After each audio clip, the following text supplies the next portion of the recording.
Hello and welcome to Unpreachy, a podcast of homilies and reflections from St. John Chrysostom Parish.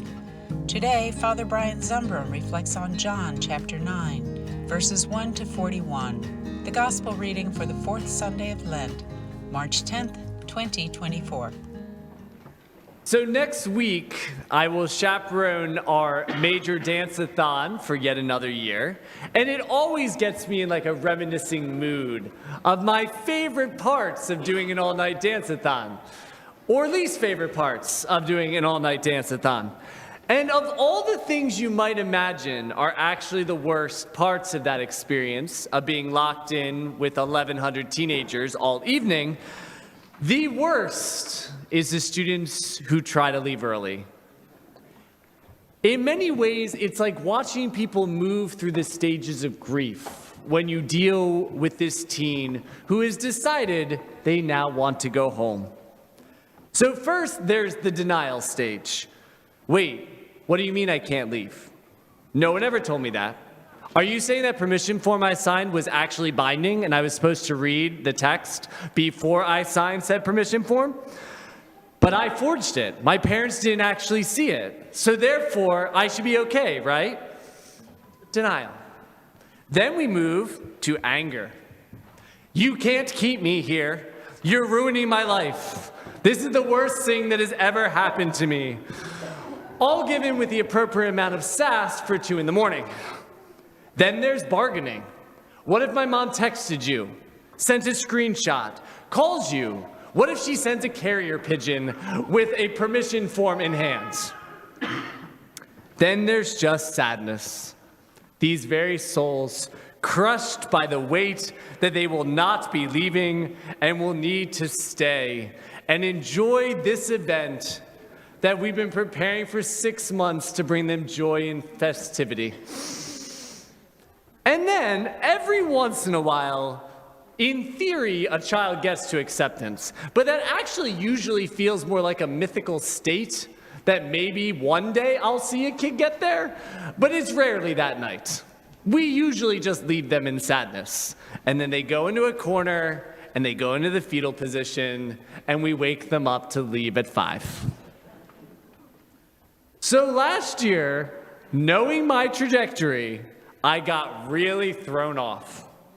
It's a young woman attempting to leave with one of our fine Salesian gentlemen, but her parents had not given her permission to leave.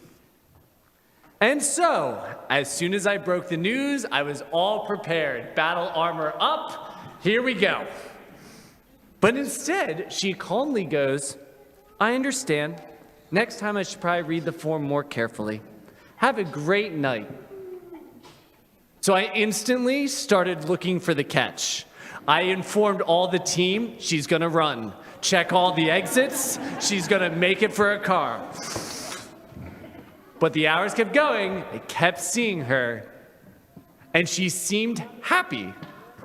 So then I go, have we checked her purse? Was there possibly a substance in there that has suddenly made this tone shift that I am seeing? I've gotten a little cynical in my years of chaperoning, friends. But no. There was no moping, no sadness. I run into her at 3 a.m. and she goes, Father Brian, this food is great. At 4 a.m. I get, the music is really good. And at 5 a.m. she comes up and goes, thank you for a wonderful evening. I'm very glad I stayed. I was flabbergasted. And I just kept thinking, after she left, of this very interaction in the Gospels for today. Because I realized that this Gospel is all about how we see one another.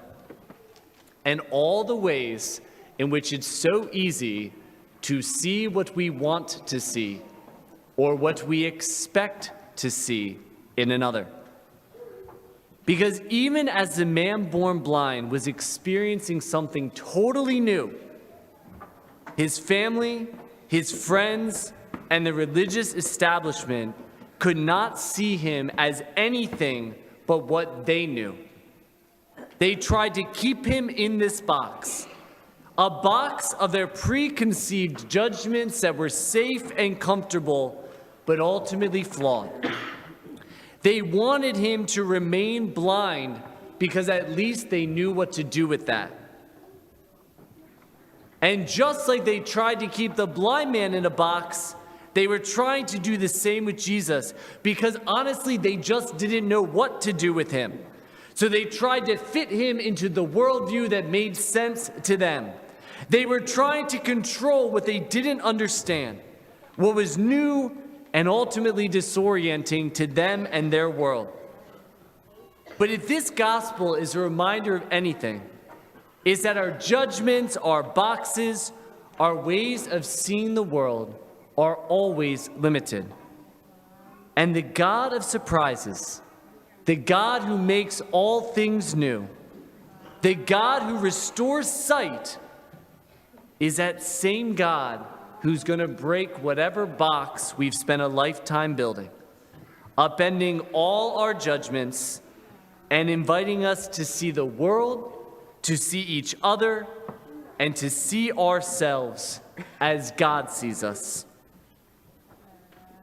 My friends, as we go forth into this world during this fourth week of Lent, I invite you to open your eyes anew to see this world differently, to pause in our endless judgments and question, am I missing something? Is this person more than I am reducing them to? To see beyond all the boxes, the labels, the categories, and see a person with all their strengths and their baggage, with their stories and their history, with their potential and their promise, to see as God sees, with compassion and mercy, with understanding and healing, with love, always with love. We can always feel like we know the story because we've lived enough years to feel like we've seen every tape before. But today, our God is reminding us that there's always room for something new. And maybe, just maybe, if we let ourselves see, we may be surprised this day and every day by how incredible this world and we are when we dare to see it. May God be praised. Unpreachy is a production of St. John Chrysostom Parish in Wallingford, Pennsylvania. Visit us at sjcparish.org. If you enjoyed this episode, please share it with a friend. This podcast was produced by Brendan Lorden with music by Skytoes on Upbeat. Thanks for listening. Be well.